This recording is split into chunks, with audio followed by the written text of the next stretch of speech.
Hi, welcome to Idioms with English Today. Idioms are phrases which people use in everyday language which do not make sense literally, but we understand. Now, idiomatic expressions play an important role in English. In fact, idioms are so common that understanding them is essential to successful communication in listening, speaking, reading, or writing. Some idioms are separable and they show the letter S, which you'll see soon, and some are non-separable. Now for lesson 1, we are going to give you 12 common idioms.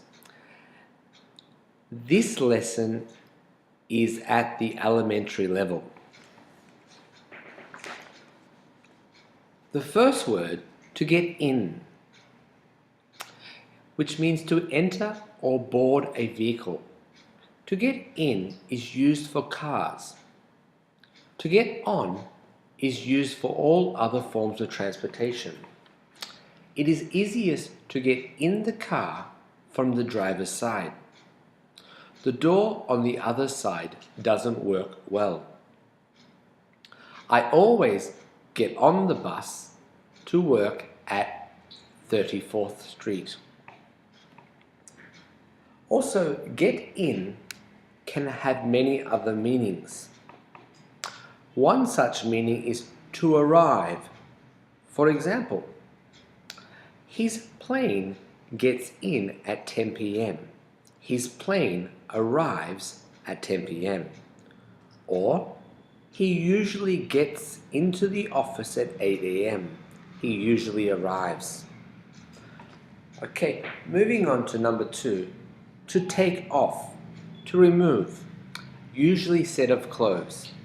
John took off his jacket as he entered the office. Take your sweater off, the room is very warm. Make sure you take off your shoes before entering a guest's house. Now please try to use these 2 idioms in your own sentence. You can use Google to find more examples. When you have found examples and practiced, you are welcome to put them on our Facebook. I will correct them and explain if some are used incorrectly, and I will give you suggestions to improve, but they must be put on the Facebook page. Number 3, to put on, to place on oneself, and is usually set of clothes. This is separable. Mary put on her coat and left the room. Put on or put your hat on before you leave the house. Now these 2 sentences are different. You may recall that I said that this is separable, and we have the letter S, which is right here. Mary put on her coat and left the room. That is not separable. But as you look here, put, and there's a subject here, your hat on before you leave the house. So, to put on. Number 4, at first, in the beginning, originally.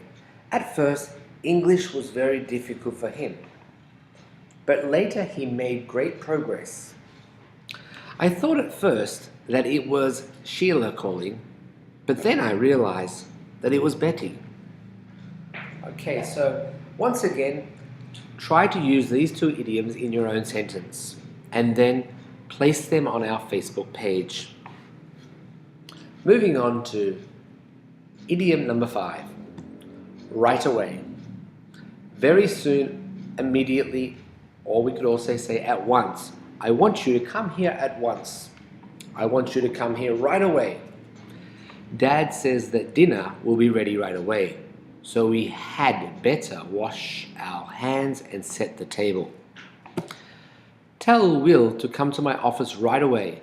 I must see him immediately. Or stop playing that loud music at once. So right away means very soon or immediately. Number 6, to pick up, to lift from the floor, from the table, from the chair with one's fingers. It is also separable. Harry picked up, not separable here, the newspaper that was on the front doorstep.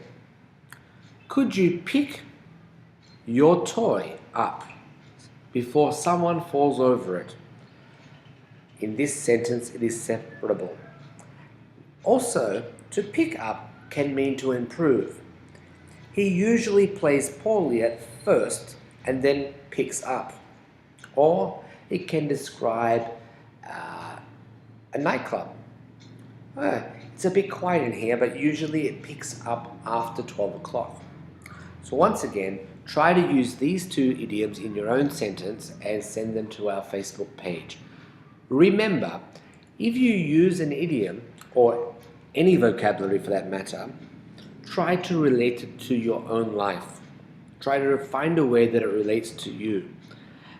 That way you'll remember the idiom or the new vocabulary word, and you'll remember how to use it.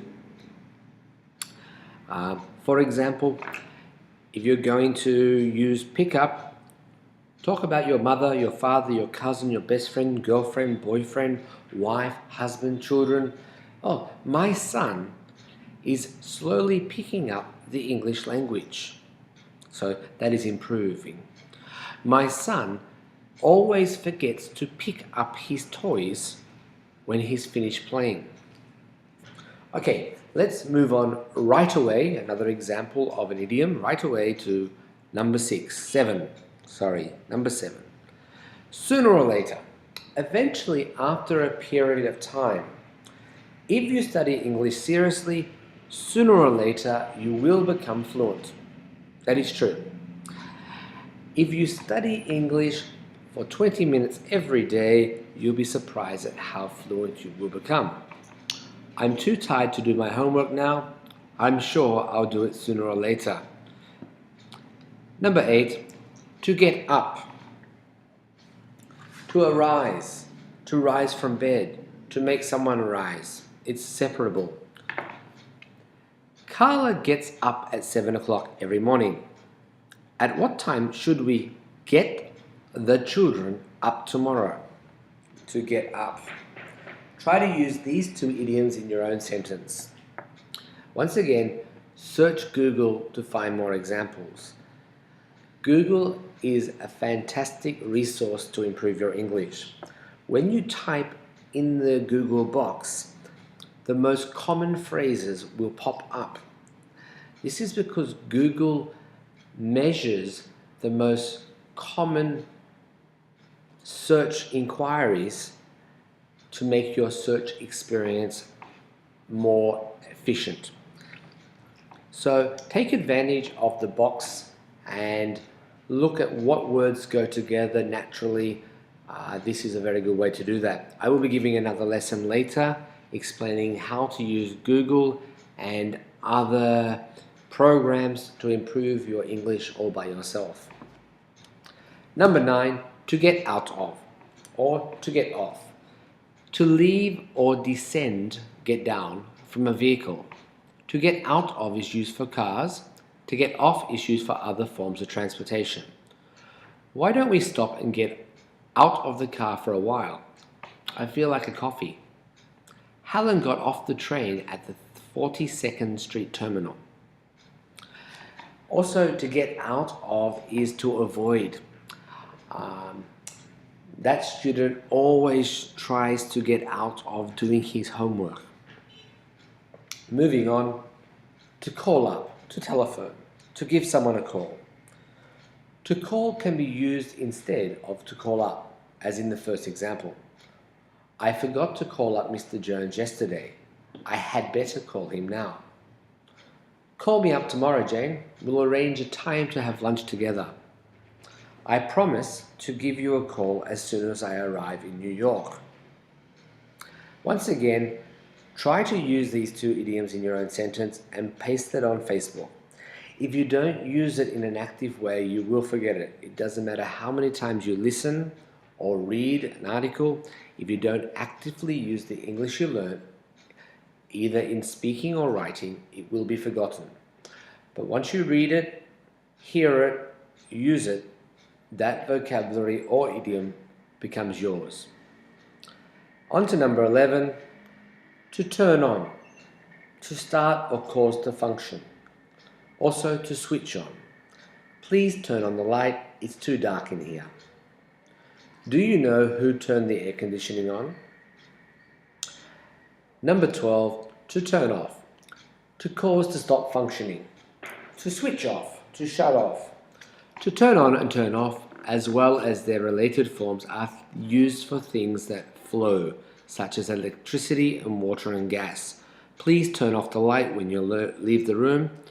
Are you really listening to that radio, or should I turn it off? Another one, to turn off, means to disgust. Yesterday I went to a restaurant and I saw a gigantic rat run through the kitchen and out the door. That incident really turned me off that restaurant and I will never eat there again. Okay, so that is the first lesson of idiomatic expressions, which play a very important role in English. They are so common that it is essential to communicate in English. You need to understand idioms to listen, speak, read and write. So please try to practice these idioms. Make use of the lesson that I have provided and memorize and update your practice answers and sentences on our Facebook page. Thank you very much, and I can be contacted on